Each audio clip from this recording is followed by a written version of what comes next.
All right. Good morning. Good morning. Officially Monday, May the 8th. So fantastic to be here with all of you. Um, oh, where do I want to start? I had an incredible phone call actually yesterday with Sherry's business partner and friend Nicole on the way home. Just had an opportunity to connect with her. And we were talking about the new way that I guess that I see the new way of connection, the new way of sales, and talking about sacred sales and what that could look like. And then I was listening to I don't know, meditate not a meditation, but some sort of ebook or something, audiobook. Like I let YouTube select for me sometimes. And the same topic came up, which of course is always, divine timing. And I don't believe in coincidences. And so in this conversation, listening to, uh, part of Privy to, which is so much fun. That's how I felt, right?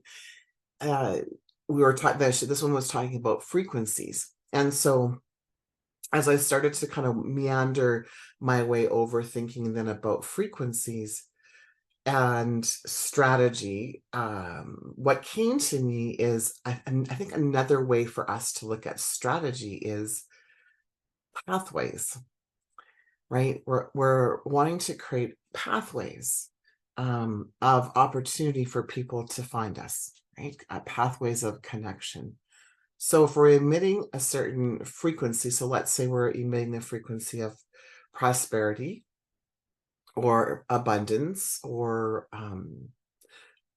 wealth. Some people prefer that, or just the frequency of money. I mean, it doesn't have to be, any grander word other than money, cash flow. I think it's important to tap into what really frequency do you want? Is it love? Is it like whatever that is? And and then within that, it was this we've talked about this the opportunity of attraction, right? And it's not necessarily attraction the way that we think, because and then specifically we talked about this weeks ago how money is seeking you, right, as well. And so you don't need to go find money, you don't need to go chase money, you don't even necessarily need to attract money. And but what we do need to do, I believe, is have that frequency of whatever that looks like for us. And then the pathway needs to be created, a clear pathway. And that would require inspired action. Uh, and when we take action based out of fear, then the frequency we're sending out, we start with the frequency of, let's say, prosperity or money, and then we build something out of fear, being lack of. Then the frequency that we're still emitting is based in fear. It's not based in love, not based in prosperity or a higher vibe. And it will require us to have faith. It will require us to pause and take moments of time. And the opportunity of creation and manifestation in this realm doesn't feel instantaneous. It was a human being, right?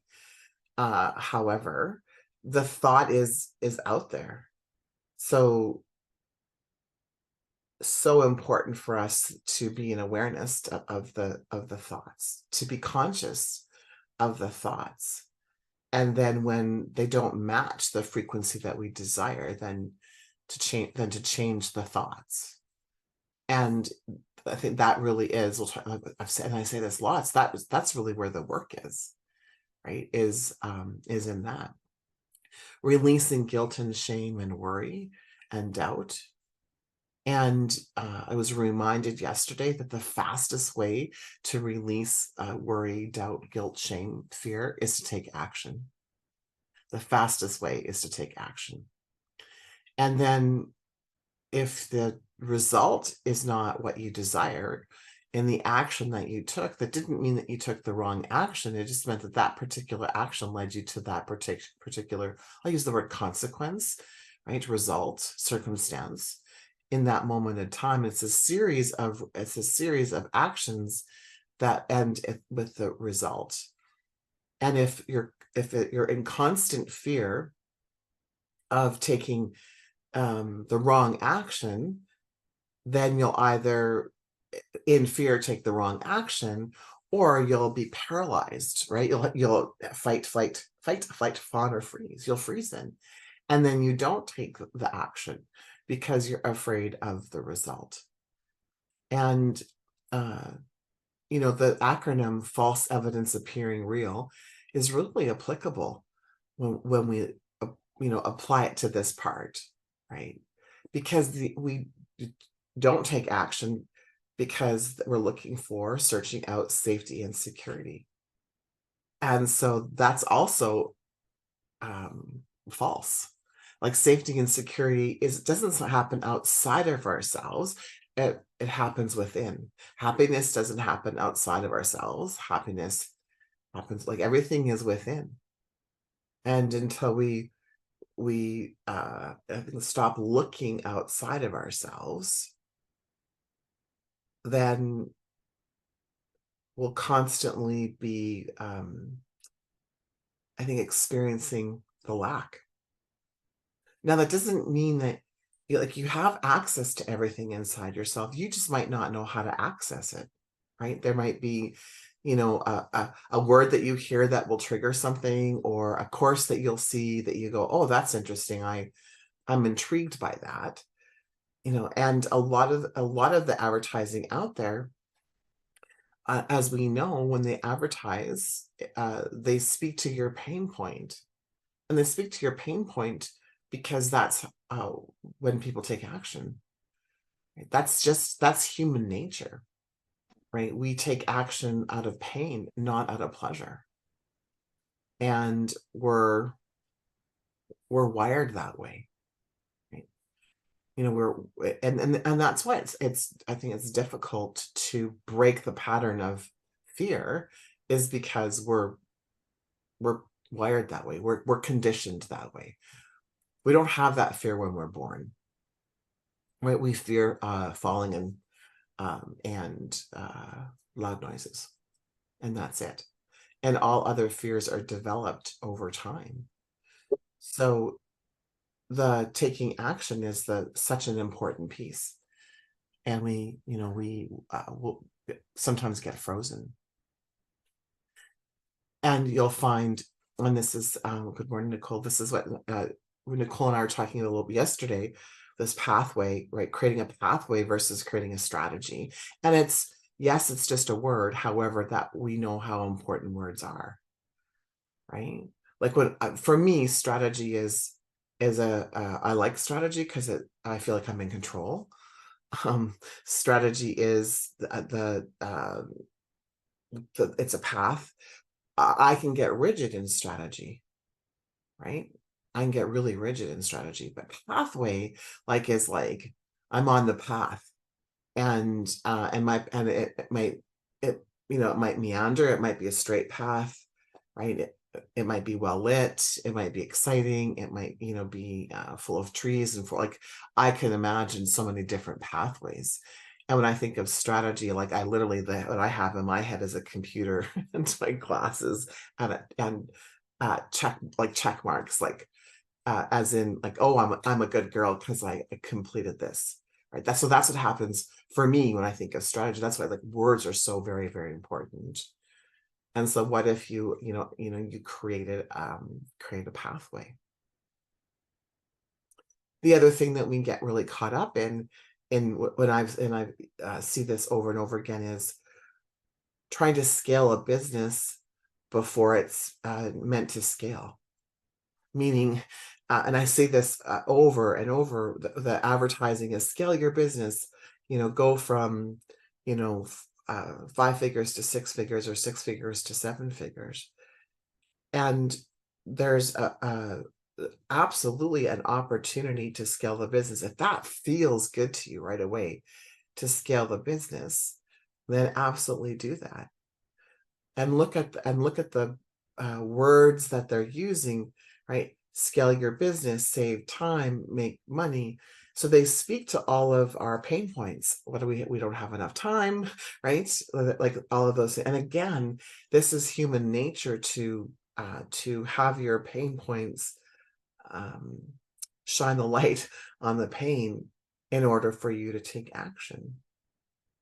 And so there's all of those pieces, right? One of the, I think the most best opportunities that I saw years ago was when someone said, the time to scale, in his opinion, his point of view, wasn't when you first started. It was when your coaching or consulting practice was too full. And then you scale. He said, but if you don't have the people to talk to, to scale, then there's no point in scaling. And this is David, and he said, uh, looking through things. I'm just trying to, because it was a great. I'm trying to get as close to his words as possible.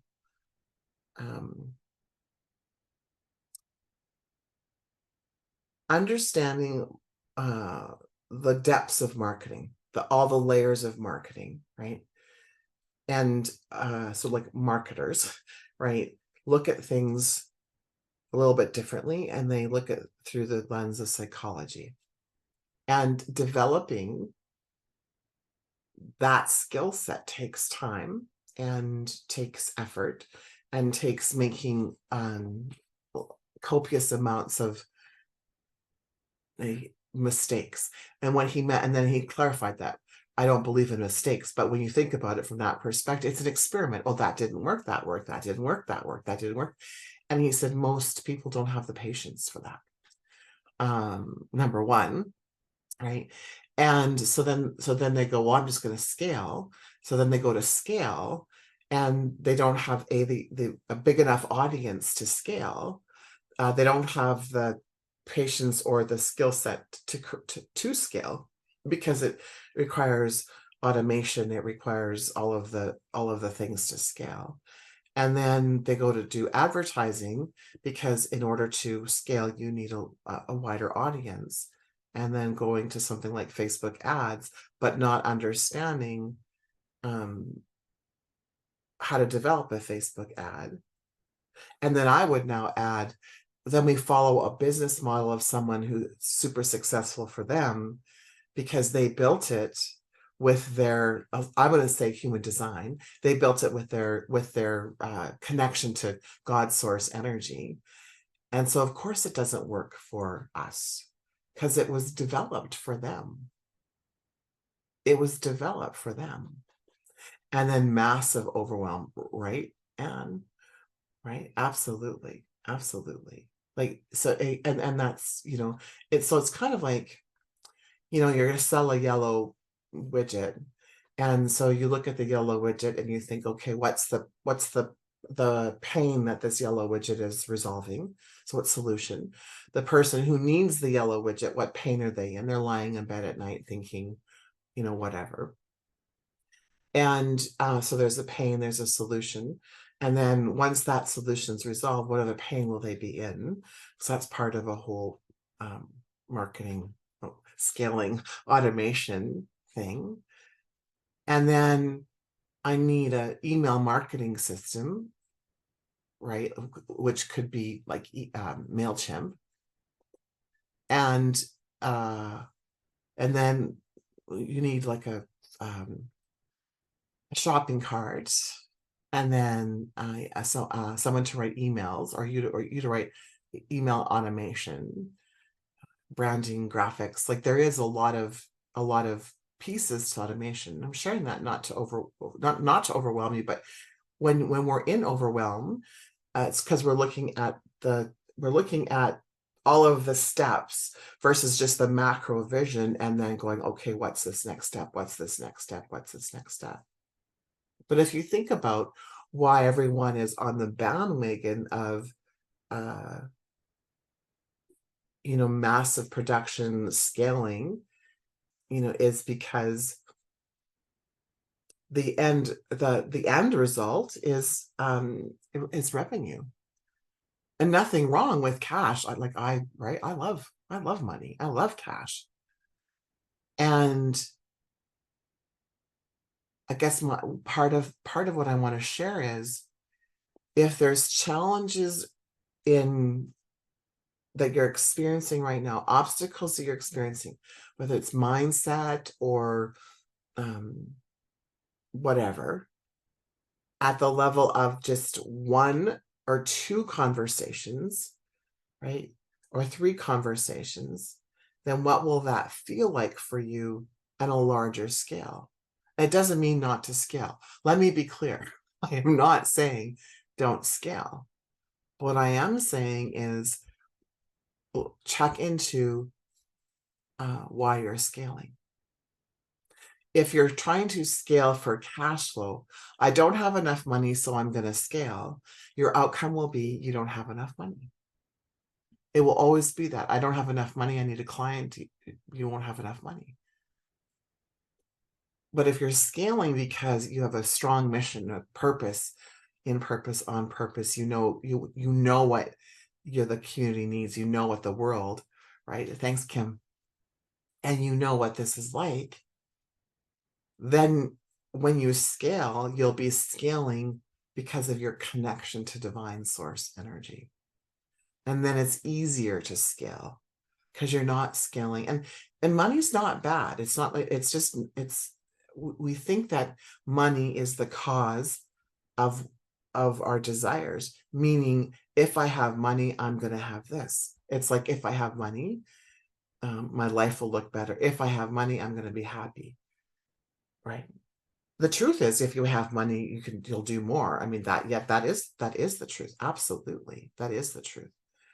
If you have money, there might be less stress, for sure. There might be new stresses, but you might have less stress when it comes to not having the cash flow. So if you're wanting money to not have stress, there's a big meh buzzer on that one, because money doesn't cause stress and money doesn't relieve stress. So yes, absolutely, for scaling. And what's the purpose behind the scaling? And then looking at it through the lens of, what skill set do I have or not have in order to scale? And so for example, then people go, well, I need an email marketing platform, CRM. And it can be, actually, with CRM is different, customer relation management program or an email marketing. And depending on how big you want your company to be. But if you're scaling it to be, high 6 figures, 7 figures, then MailChimp may or may not, as an example, may or may not be the one that you want, because MailChimp doesn't have an abandoned cart program in it. And it doesn't have the tags and maybe it does now, but didn't when I had it, like the other programs have. And so then what happens is, right, we go into like, okay, I need how to learn how to do that. And that's where the pause is do you need to learn how, do you get totally turned on? We're like, oh, I can't wait to dig in and learn how to do an email marketing. I can't wait to build the platform of, right? Or is it just like, I want to do my thing. I want to do my thing. So then we're stuck, because we're like, well, then that means I have to hire someone. And what happens when you say, well, it's easy, you can just hire a professional to do that. And your response is, I can't afford it. I don't have any money, right? And so then you're stuck in that, in that piece. And so then it goes back to, okay, so if you need to create cash flow right away, what could you do? You could pick up the phone. right? You could direct message people if you want to, but I say pick up phone, DM people, and not like a huge like DM everybody the same thing, because Facebook does look at as spam. And DM meaning having conversation. Hey, I'm doing this thing. I thought you might, you joined last time. I thought you might want to join this time. We make the assumption that when we're doing something that everyone knows, right? Like when they don't, unless you phone or send a direct email or a direct message of what you're doing, people don't know what you're doing. I get that all the time. I'm like, didn't you see that? And they're like, no. And I'm like, right, because Facebook only shows it to like 2% of my audience. So if I want everyone to know what I'm doing, guess what? I need to let everyone know what I'm doing. And then when I say that to you, what goes on? Like someone's stomach just clenched. Someone just, right? And so, and that's where the gold is. That's where the work is, because that's where the yeah, but is. Yeah, but I might be bothering people. Yeah, but that takes time. Oh, yes, right. Absolutely. It does take time to it does take time to build a relationship. It does take time to message people. For sure it does. And I remember a mentor saying a long time ago, and he said, if you he said, who has kids? And pretty much everyone raised their hands. And he said, if your child was abducted and you need to come up with $30,000, you would. And he said, but your businesses aren't that important to you. Your business isn't that important to you to pick up the phone, you don't have that same urgency. And so that's why our businesses are important, but they're not. If they were that important, he said, we would pick up the phone. And I remember thinking, absolutely. And I started to think about that the other day even, and I thought, for me, even the cash flow, right? And I can't remember if I was talking to one of you lovely ladies about the cash flow doesn't motivate me enough until a certain point. And I have to be like in really like deep pain cash flow wise. And what does motivate me though is my purpose, my mission. And so is that the same with you? Do you need to tap into not the cash flow piece of things, not the money piece, but you're knowing, with a capital K, you're knowing what your product or services do, how they change people's lives. And I think in tuning into that, as I said, that there's some of you here on the call where that's where your fear is, because you're using your head to think about what your product or service does and not tying in your heart or the knowingness, right? Or tapping into like your divine self. And when you tap into that, and right from the capital K, knowing, like God source energy, knowing, then we can take inspired action.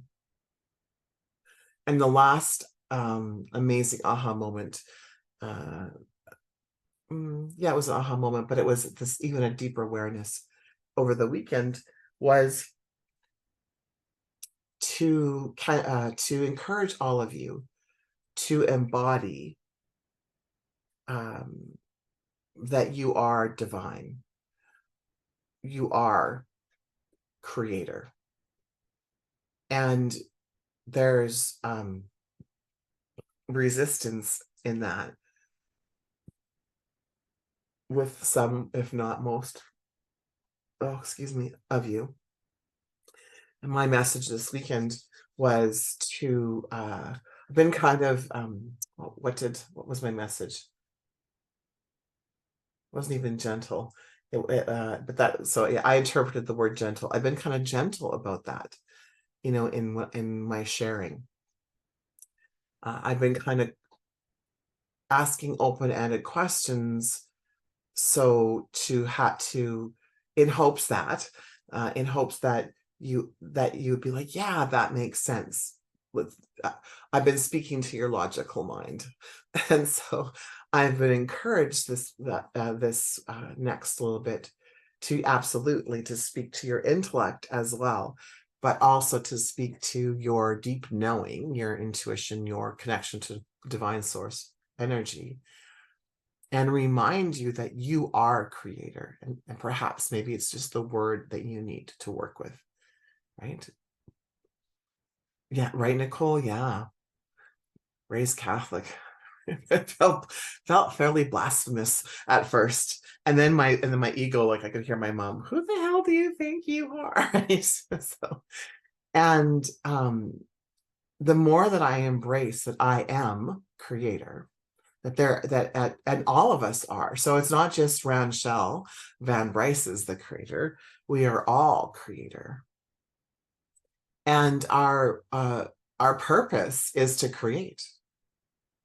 Our purpose is to create with the balance of taking inspired action, building the pathway. Our purpose is to create and build the pathway. And the lack of money is the imbalance, meaning we're either in creation all the time, or we haven't created, we're mimicking someone else, and then we're taking action on a pathway that doesn't belong to us. And so the connection with creator, as in the oneness, as in, we are all creator. When we can tap into that energy, that connection, then we become limitless and unlimited. And when we are limited, then we just know that our persona is still part of what we're doing. And there's nothing wrong with that at all. And we have an opportunity, though, to really tap into creator I am and have I am lead the way. For me, as I've been working on this weekend, I realized I have way more fun when I am right is guiding me in my creations. I have way more fun when I am inspires me to take action. And when this persona takes over, it feels kind of draggy. It does. I mean, I feel more tired at the end of the day. I feel more impatient at the end of the day if things haven't gone my way, quote unquote. But surrendering into I am and just in the flow. So what's next? And then what's next? And what's next? Feels amazing. That for me, it would be what I would say, the peace. And in my human design, and all of you in your human design, if you're following that, you'll have, how do you know you're in design? You might feel satisfied, right? You might, for me, mine is delighted. I feel delighted, right? And so that's how I know I'm in my human design, because there's delight.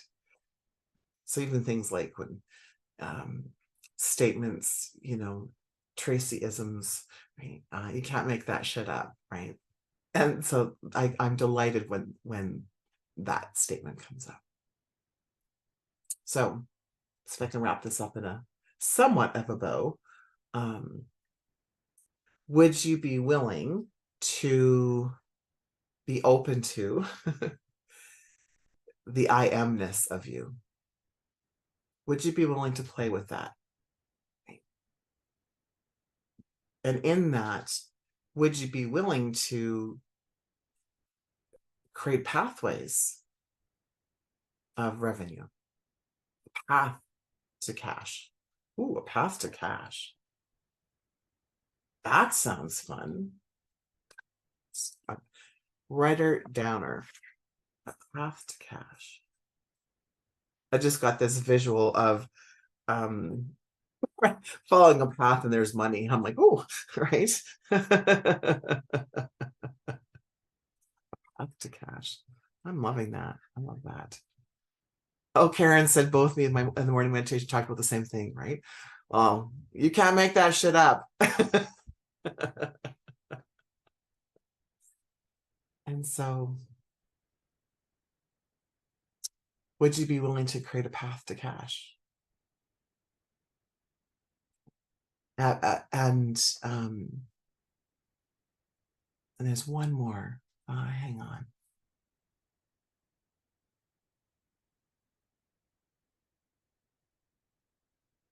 The balance, and which is an interesting word, because was it last week I was talking, or in my show I was talking about, I don't believe in balance, I believe in harmony. But the word balance is actually coming up between the, and every time I try to change it to harmony, I get, no, I'm not supposed to do that. But the balance between creation and taking action. That we're and it could be, it doesn't mean that like 2 hours a day I'm designating 2 hours a day for creation and 2 hours for action. It's not that kind of balance, but watching when you're in flow of creation. And if the path to cash, if the cash flow is not there, then ask yourself, am I only in creative mode?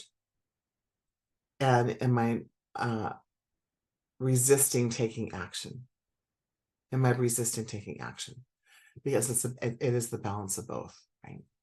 I know for me, that would be like, because I love creating and I feel safe in creation. So I can sometimes, we talked last week, what's stopping you? And I said, like, what stops me is when I get into overwhelm, or I get too much in my head, I go study, right? Because I feel like I'm doing something then, versus sitting in my pile of shit of I don't know what to do. And I'm like, I do know what to do. Pick up the phone. Pick up the phone, it'll be good. All right. Thank you everyone for being here. Sherry, instead of breadcrumbs, exactly, cash, right? Yeah, the path to cash, right? Or pathway, if that feels better for you. But I just like the rhyming. All right, have an incredible day. Mwah. Love all of you.